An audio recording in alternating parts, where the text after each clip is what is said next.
Mwiriwe neza, twigarukire nanone ku magambo agiye akoreshwa mu rurimi rw'Icyongereza ndetse n'Ikinyarwanda. Hano hari amagambo agaruka ku munsi.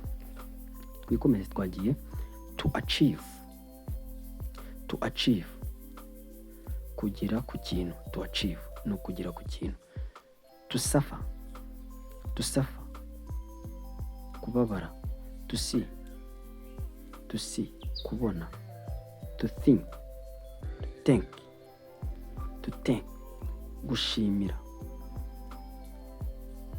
To conceive,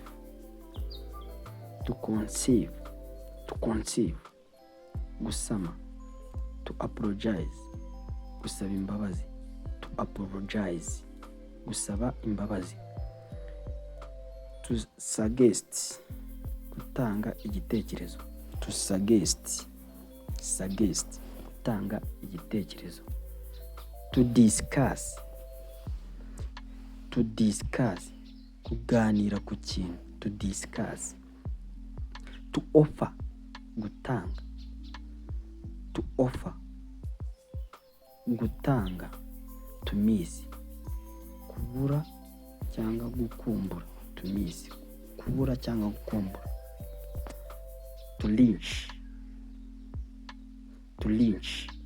kugera. To lynch, kugera. To press, gukanda. To press, gukanda. To begin, gutangira. To begin, gutangira. To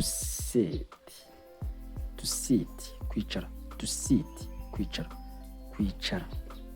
ku kintu runaka. To recognize, kwibuka. To recognize, kwibuka. To say, kuvuga. To hang, kumanika. To hang, kumanika. To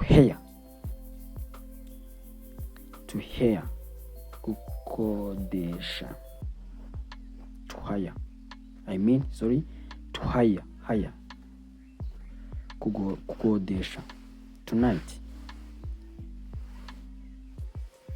Tonight, kuboha. Tonight, ushatse kuvuga kuboha. To load, gupakira. To load, ushatse kuvuga gupakira. Aya niyo amagambo agiye akoreshwa cyane. Kora subscribe tujye ukurikira amagambo yo mu rurimi rw'Icyongereza ndetse no mu Kinyarwanda. Ushaka kuyamenya wahita kora subscribe ukazajya ugenda ubikurikirana, kuko ugenda uko na uploadinze ugenda uyabona. Twikomereze n'ejo.